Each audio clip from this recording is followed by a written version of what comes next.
Welcome to the Irish Farmers Journal Weekly Podcast, brought to you by Ornua, the home of Irish dairy. Hello, this is Thomas Hubert, digital editor of the Irish Farmers Journal. I'm going to have a look back at 2015 with our key sector specialists here at the Irish Farmers Journal, and I'll start with dairy editor Jack Kennedy. Jack, what was the high point in the past year for dairy farmers in Ireland? Well, I suppose because it's so important, Thomas, the weather was a significantly good point for looking back for 2015. I mean, the majority of milk produced in the Republic is produced from grazed grass, so that, I mean, it's very dependent on good weather. And apart from a couple of parts of the country, like the northwest, which had exceptional rainfall during July and August, the majority of the country had relatively good weather, rainfall and temperatures to drive grass growth and produce good tonnages of grass.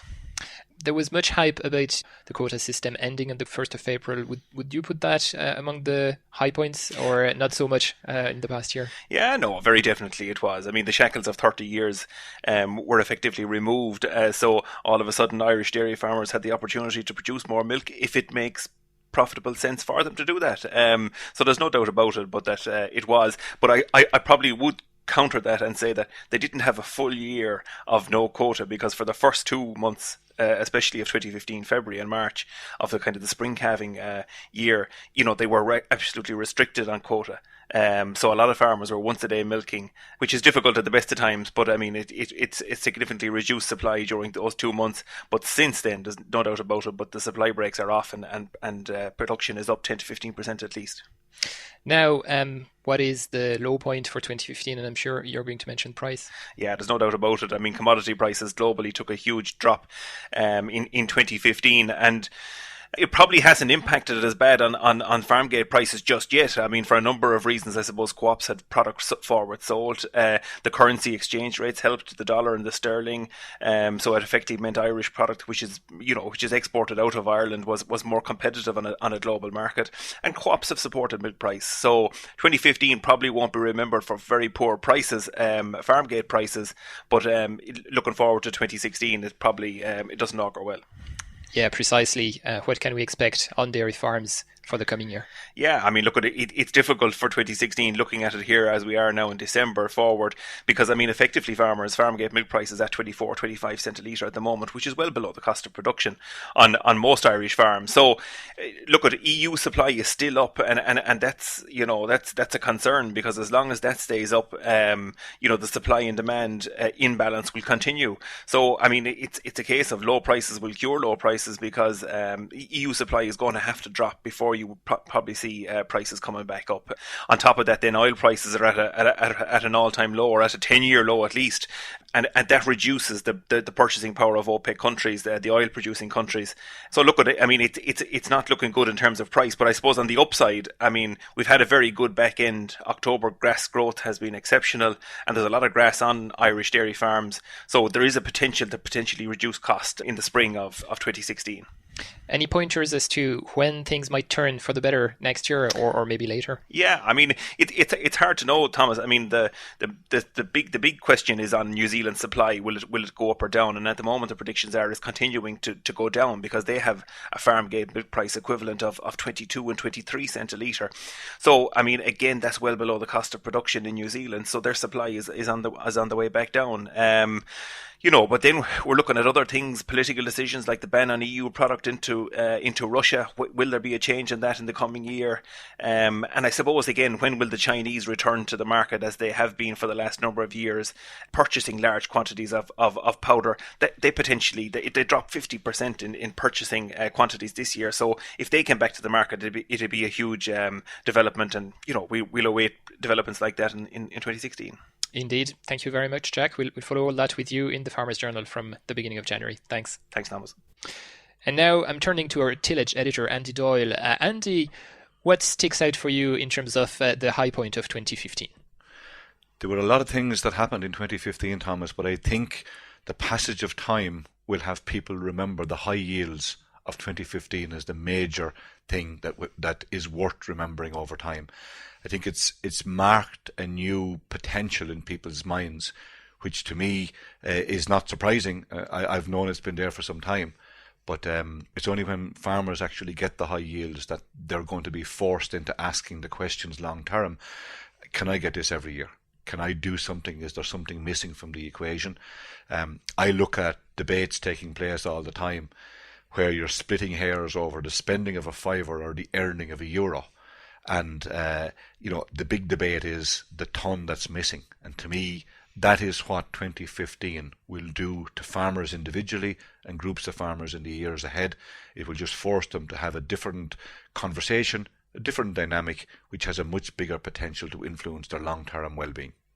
Anything you've seen so far that could be a lesson learned from this year in terms of the high yields? What did people do right? I'm not so sure that people did anything either right or wrong, Thomas. I think the way I see it, it was the year was kind.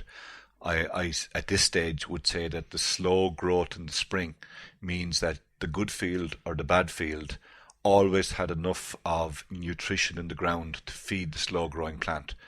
In a year when we get a much faster spring, then the good field has an advantage. The fertile field, the good structure has the advantage, and most years they're the fields that yield good, whereas the worn field, the poorer field, will always disappoint. And I think this year, and I guess that was the highlight of it, that the good field and the bad field yielded the same, and that helped farm averages across the board.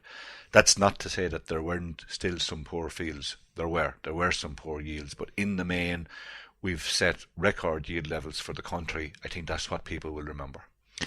What about the not so good news from the year? What shocked you or will be remembered as a bad point this year?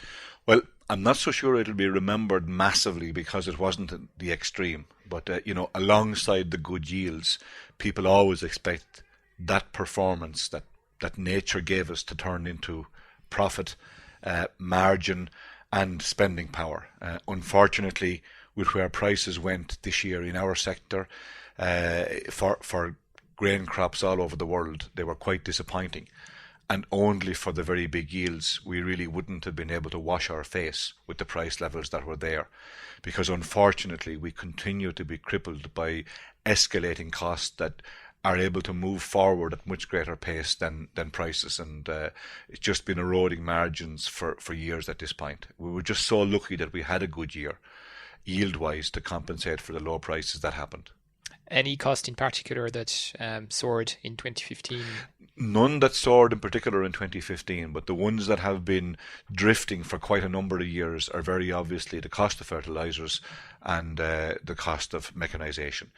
Chemicals are the big cost, but I'll stand back and say that quite a proportion of the big cost in chemicals that have arisen over the past 20, 30 years, it's the increased use and dependence of chemicals rather than the increased price of chemicals. So the ones that we're using mainly the same amount of that have just gone up massively in price, fertiliser and mechanisation. More sophistication, more cost. What about the coming year now, 2016? What are you watching? What should farmers expect in your sector, tillage here in Ireland? On the micro level at the moment, the mildness of the autumn would give rise to concerns that maybe crops are getting too far advanced. That's a worry. The kind weather means that pests and diseases can be moving. If we look forward at the real concerns for the year ahead, then the finding of the resistance in septoria to the SDHI fungicides, that has to be a worry. I don't think it's a massive worry for 2016, at least I hope it's not, and we will know more early in the spring. But the very fact that we now know it exists in Irish fields does give cause for concern that I hope will be reflected in responsible management in the year ahead.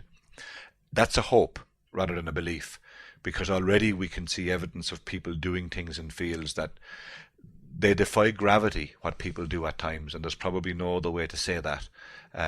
They have to be regarded as stupid things to do in certain fields, and I wouldn't even go to say that some of what goes on at times is close to a criminal offence. What do you have in mind? Specifically in that case, what's been happening with some of the grass weeds, and in particular blackgrass around the country. To me, they're zero tolerance weeds. You should do everything you can to be rid of them.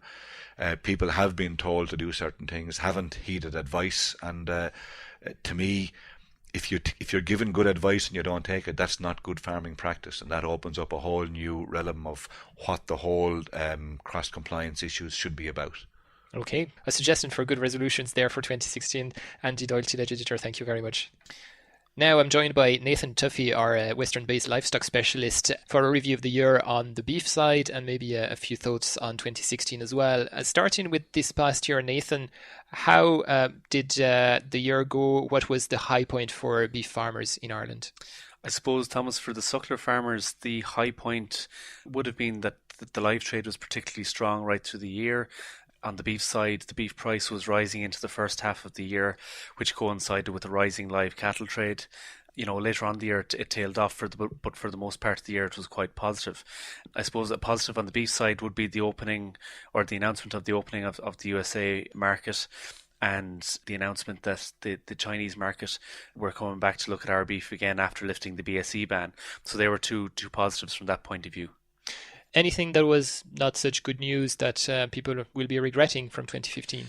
Yeah, I suppose, for any suckler farmer, the beef data genomic scheme, which was announced earlier on in the year, was a bit of a downside by all accounts. Although it was a scheme that would have delivered 52 million or thereabouts to farmers over a 6-year period.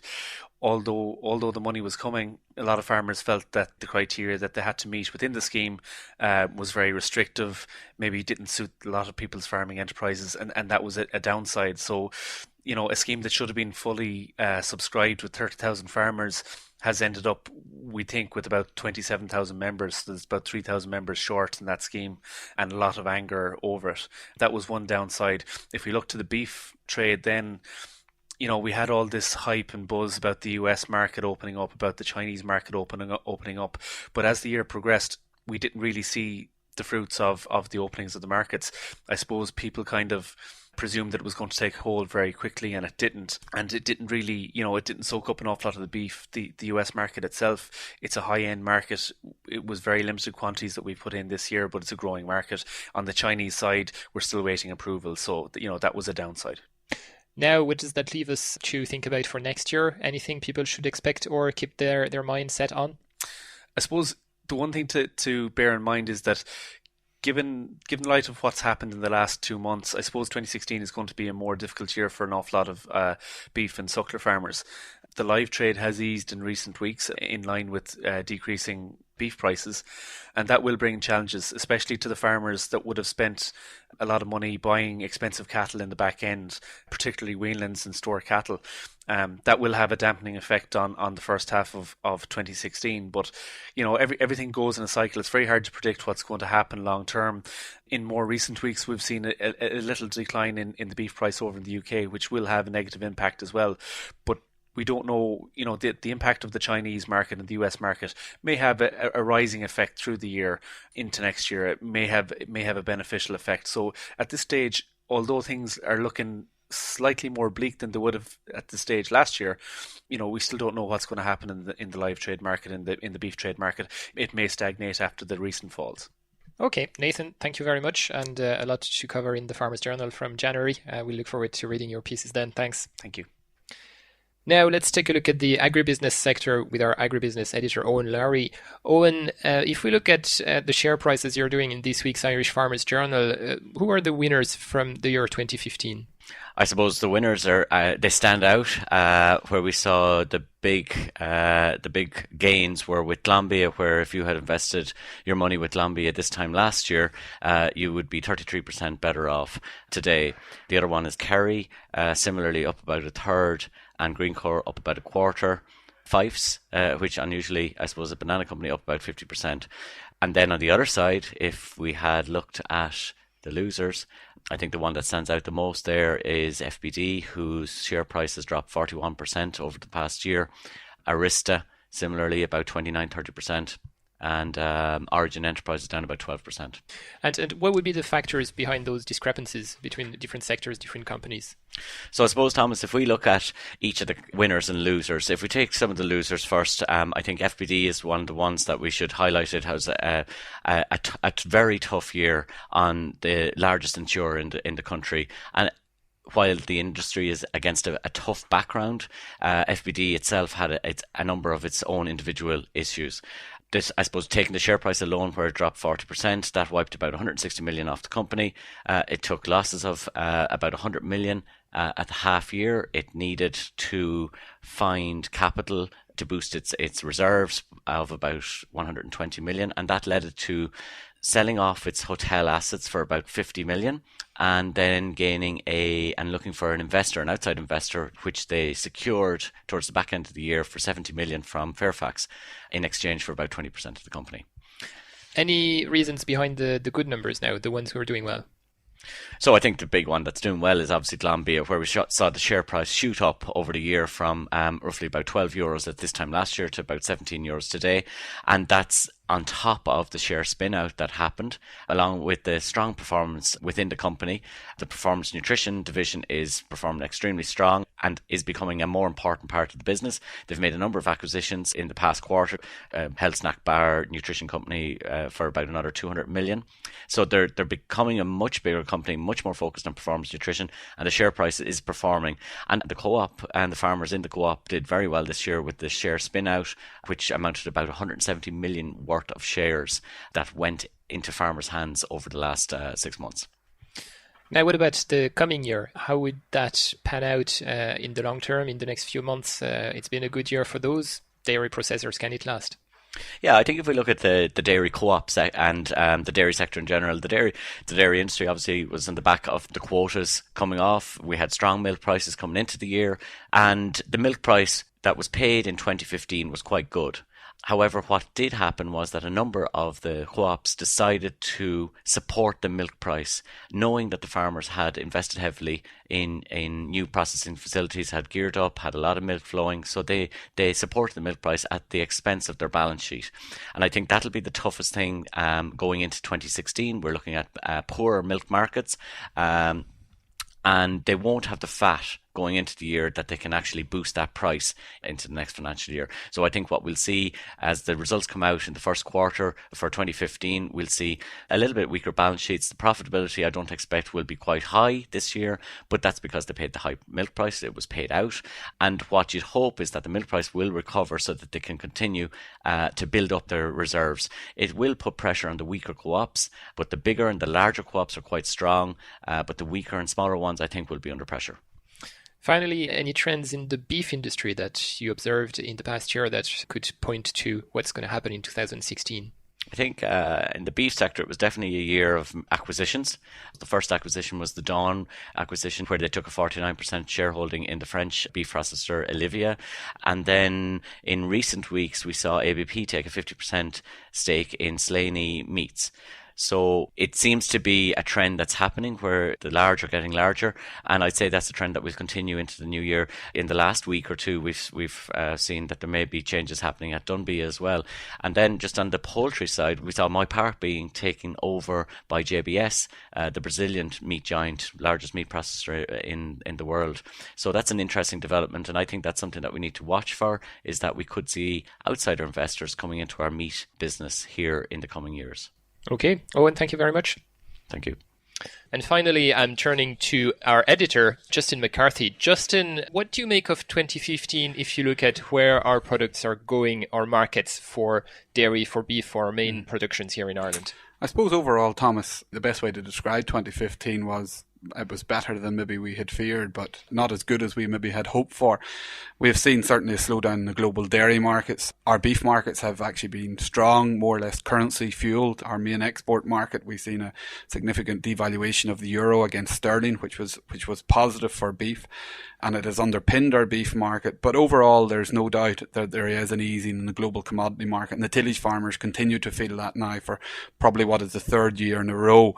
I suppose the positive to that is that some of that decline in prices, both in dairy and in tillage, has been offset by relatively strong yields in tillage and good grass growing year. And our dairy farmers have also seen an increase in production, more or less due from that built-up tension that there was in quotas. So on the sheep side of things, the sheep market is one that is very much determined by supply and demand. We've seen a strong hogget trade this spring because of tight supplies, but prices then typically after Easter eased back again and became a lot softer, more or less typically on last year. But on the beef side as well, for suckler farmers, we've seen a very strong live trade, not necessarily a live export trade, but a live trade to domestic farmers. And we've seen prices break what was the 5-year average in Mart Watch, up around €80 per head. So that's a positive there as well. But what has to be a concern for us is that European prices haven't kept the same pace as Britain, and there is no doubt we are seeing some pressure coming in that British market. And if that market came under pressure, it would have a significant impact on Irish beef prices. Now, what about us at the Journal here? What are we looking forward to in the coming year, and what do you expect for 2016, or what can readers expect from the Journal in 2016? Yeah, I suppose 2015 has been a fairly fast-paced year for the Farmers Journal, Thomas, in relation to yourself in terms of spearheading the digital side of it. But it's also been a challenging year in terms of some of the issues we've had to cover. Certainly, we've seen issues within FBD and certainly the issues within the IFA coming to the fore. And I would hope that our readers would think that we've stuck very loyal to Fearlessly on the farmer side, in that we've acted very responsibly, but when the information needed to be got out there, we presented it in a fair and factual way and actually showed leadership throughout the period. There's no doubt that this pace of change is going to continue into 2016. Thomas, you're well aware of the plans that we will have for digital and linking our digital and print products together. Our news desk now obviously runs from 7 in the morning to late into the evening, with cover at the weekend as well. A huge change of culture here in the business. We have been employing, we have actually now 35 members of our team with the business less than 2 years, so that's very positive. We will be continuing to recruit both contract positions, permanent positions, and through our internship program in 2016. And also, we have a very exciting initiative starting now in mid-January, where we're going to link the print and digital products and really reward our loyal readers of the print product and offer them more and more value for money and more information and the latest information at their fingertips, whether it be on their iPads, their phones, or on the desktops. And that's going to be really exciting. And I think it's something that we're the first newspaper in Europe to go down this route, but that's not unusual for the Farmers Journal in terms of innovation and the culture of innovation that's here. We have a number of exciting plans, let's say, for 2016. Just to be very concrete, people who buy the Farmers Journal in print will, from the beginning of 2016, have access to more online content, and a lot of the content that up till now you had to pay for separately. And that's, as you said, to reward our print readers and give them a lot more online as well. Yeah, Thomas, we invest very heavily in generating unique content that's of value to our readers. And we have never given that away for free online. We feel that it's of value, and that value is relative to the paywall that we put up. But we were always very conscious that we have to effectively fill Croke Park, Thomas, every week, in that 70,000 people have to go in and put their hand into their pockets and buy the product. And we want to reward those loyal readers. So how we're going to do that is every Farmers Journal from the middle of January onwards will be unique. We've invested in state-of-the-art technology that allows us to put a unique code in every single newspaper. The buyer of that newspaper can take that code, put it into our digital platform, and we will interact with them for the rest of the week for free. What does that mean? Well, you'll no longer just get Darren Carty's beef trends on a Thursday. You'll get them on a Monday, updating you in the markets. You'll get weekly grain updates from the tillage team. Dairy market updates, mart price updates will all come to your phone on a daily basis, and it will all be accessed free of charge when you put in that code. So it is really linking the two digital and print products together and rewarding our loyal customer base. And that's only the start, Thomas. Our plans in terms of to develop that culture are ambitious, and we will certainly be rolling out further plans in 2016 around that model. Okay, thank you, Justin. This is our best way of wishing all our readers a very happy new year and a lot more to look forward to in 2016. Thanks. You're listening to the Irish Farmers Journal podcast, brought to you by Ornua, the home of Irish dairy. We've just heard from the experts here at the Irish Farmers Journal. Now, what do farmers think? My colleague, Odile Evans, reports on the expectations for the coming year in the beef sector in this week's edition, and she interviewed Mattie Kelly, a 23-year-old suckler farmer in Dysart, County Roscommon. You're only 23 years of age and you're farming full-time beef and sheep. So can you tell me a bit about your beef operation? We have 20 suckler cows. Mm-hmm. We have bull beef. We finish in about 18 to 20 months. We sell the heifers to the mart at 22 months. The heifers remain in purchase for replacements, the rest finished. In the future, though, I am thinking of changing. We are a spring calf and herd, but I'm thinking of changing to an autumn calf and herd because we now have about 400 ewes, and I'm thinking of increasing the ewe flock. So to offset workload in the springtime, I think they'll change it to an autumn calf and herd. Also, with the bull system, at 18-20 months, we do have heavy carcasses, 450 to 500 kilo carcasses. And now we're finding it hard to get the bulls killed. So I'm thinking of going finishing the bulls under 16 months. I think the autumn system would suit me better to do that. So you'll be finishing then? About 400 kilo carcass. 2014 was a disaster for the bulls. We had heavy bulls, 480, 500 kilos. We could get cow price 360 a kilo or that. You'd want at least €4 a kilo even to break even. So to make a margin, you'd be talking about 420, even 440 a kilo. Looking forward then to 2016, what do you see as the problems for beef farmers? Well, I think a lot of calves will be reared from the dairy herd as the dairy herd is expanding. And September, October next year, and going into the spring even of 2017, there's going to be a lot of cattle there to be killed. And I think there's going to be a big problem again, maybe the same as last year. So it'll be the case again where the price will go down because of the dairy. Because of the dairy herd. The dairy herd, yeah.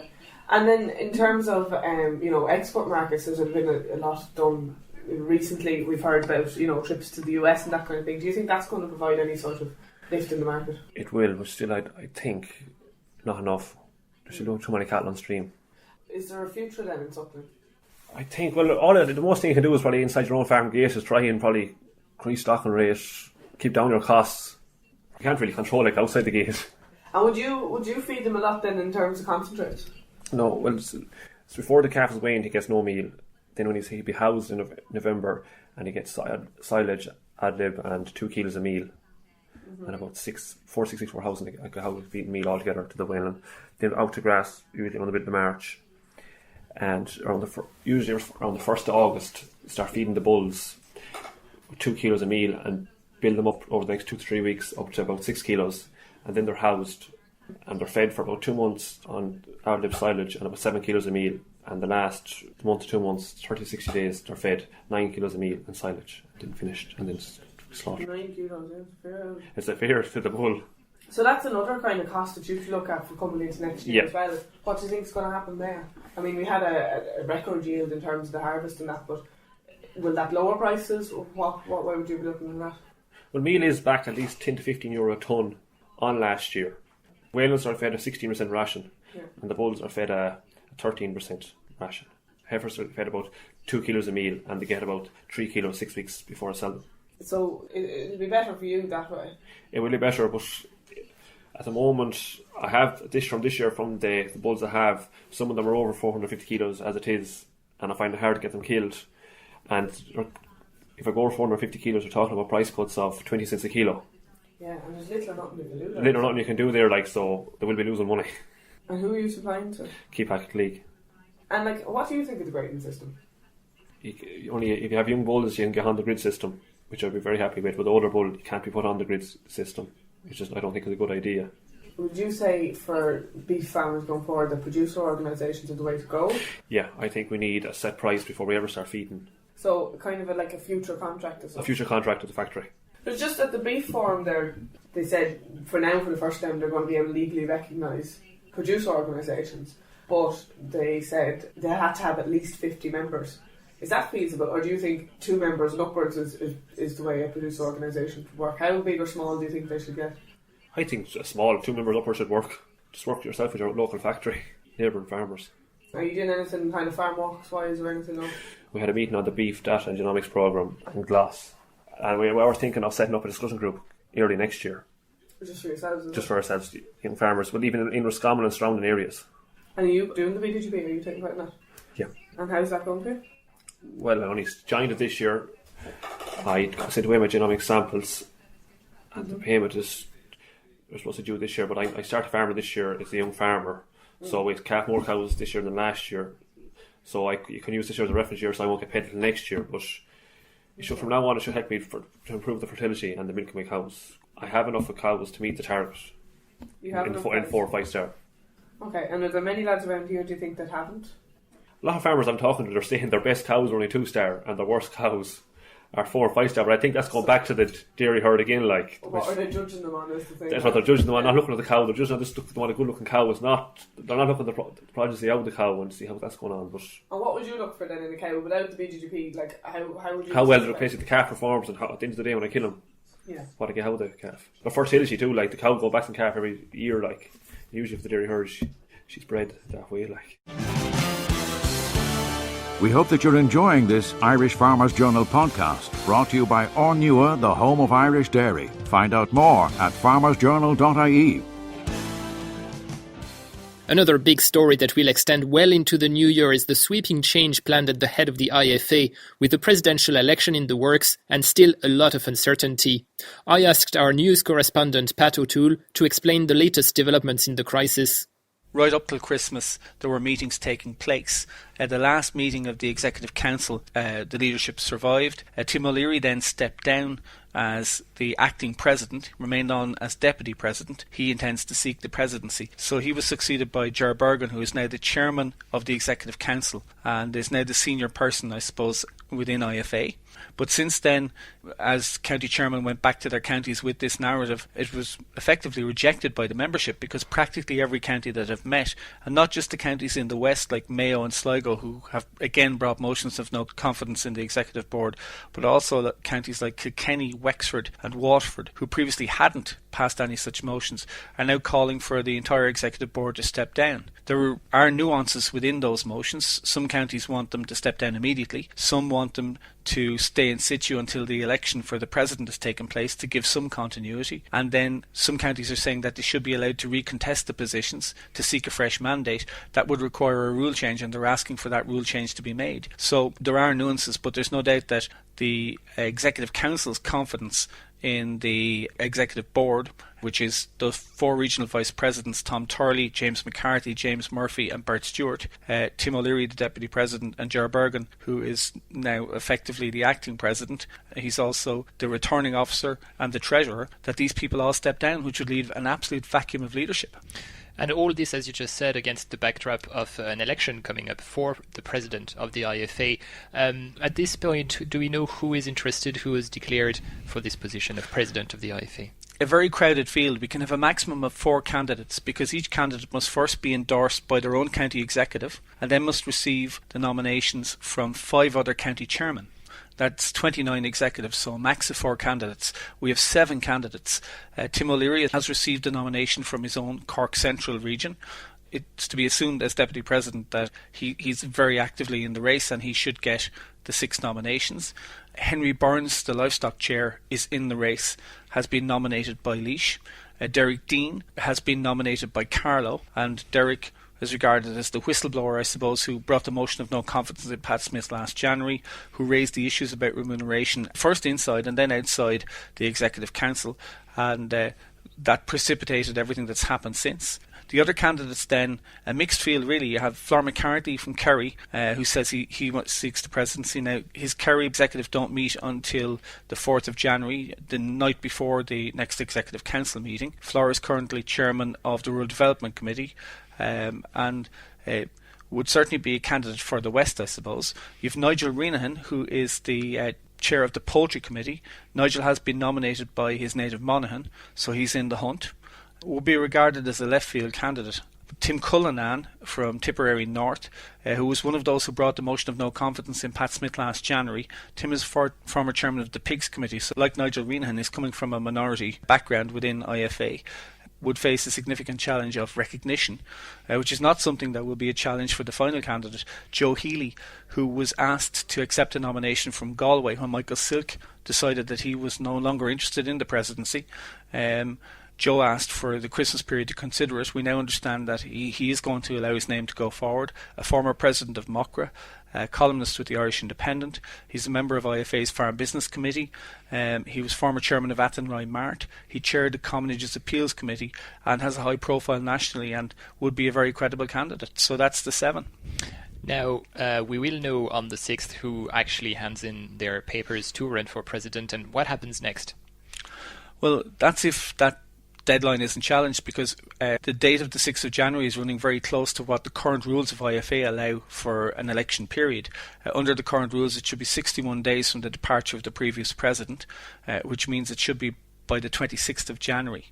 IFA are considering a rule change on their meeting on the 5th of January to allow a delay in the election. That has to pass. That meeting has to take place.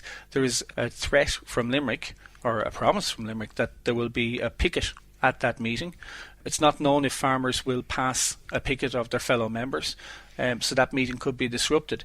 If that happens and the rule change hasn't been approved before the deadline, we're in a procedural nightmare. But the assumption is that the rule change will be accepted and that the election will take place late March, early April. In that case, we're going to go straight into hustings.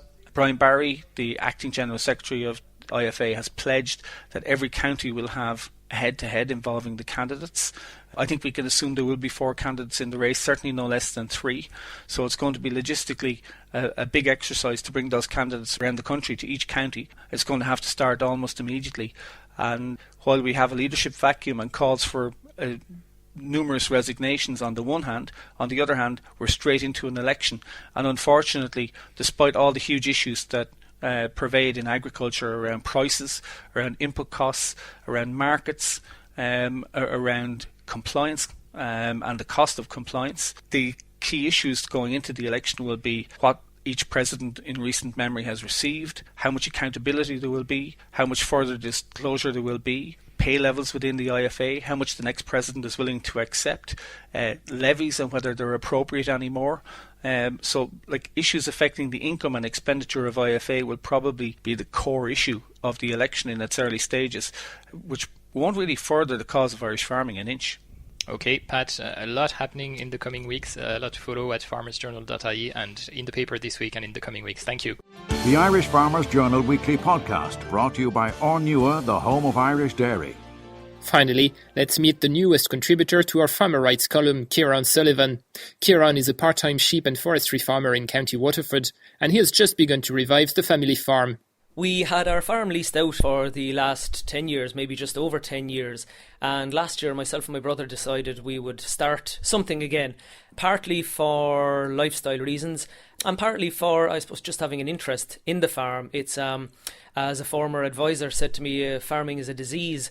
Both myself and my brother grew up on a farm. All our family are farmers as well. So it's nice to get back to, nice to be involved with farming again. We started with sheep. We've got some land planted under forestry as well, and we've got a grand plan, but I suppose we're flexible as to what will fit and what won't fit into that as well. So that's probably the main reason we've got back into farming. So what's the farm like? How many ewes? How many acres of forestry? Yeah, we have approximately 25 acres under forestry at the moment and another 12 acres just for the sheep, for the ewes. So the plan is to build up to about maybe 40 ewes, depending on how things go. At the moment, we've got just under 20, and it's a very much a step-by-step program, baby steps at a time. And we're learning as we go, so we may have a slightly different plan next year. But some of the land is marginal, some of it is old pasture, so we've got some reseeding to do, we've got some fencing to do, we've got some drainage to do, so there's lots of preparatory work to do as much as the farming itself at the moment. Sounds like a real adventure. Now, you talked about the lifestyle choice. What kind of plan do you have for yourself and your brother in terms of the time spent and the income to generate from this plan? I suppose it's complicated, and that's part of the grand plan as well. I've taken a day a week from my day job, so I'm there 3 days a week. My brother is there 2.5 days a week, so we've got a little bit of time, we've got a little bit of flexibility, but at the moment both of us are working off farm as well, and that's going to continue to be the case for the next while. If we decide to go full time, then that becomes a different issue, and that will need to be managed around families and children as well. But that's what we're doing at the moment, and that's part of the grand plan too, seeing how we balance the off-farm income with the on-farm income. What has helped, and this was a deliberate choice as well, even though some of the land was just really marginal and fit for forestry, is what helps in that regard is the fact that there's a decent premium out of the afforestation scheme at the moment. So that's certainly helping, and it's freeing up a little bit of time to get more involved on the sheep side of things, and it's given us some money to invest without having to go to the bank straight away. We may have to go to them yet, but at the moment we're kind of covering our costs mostly down to the income from the forestry. What was the trigger that decided you to go back into farming? It's always been there, as I said, that advisor said, like, farming is a disease. It's always been in the family. But what's prompted me really, and I'm starting to show my age now, is like when myself and my partner Tracy had our first couple of children. We've got 3 boys now, and you sort of start to look at the world in a slightly different way, and you want them to know where their food comes from. It doesn't just come from a supermarket, and you kind of want to show them there's an alternative to the Monday to Friday 9 to 5 type of lifestyle. And you look around and you sort of see how the world is being globalized, and like you just start to worry a little bit maybe around food security and how sustainable that is. So because of that lifestyle choice that we made, we'd like to think we're taking a step back from the whole globalization side of things, and seeing if we can produce food without a high input and sell it locally, produce it for ourselves, and really just to sort of set an example for the kids as much as anything else. So that's what's prompted it now. It's always been there in the background. We were dairy farmers, sheep farmers, beef farmers, a true mixed farm when I was growing up. So we may get back to that stage, we may not, we may diversify into any particular enterprise.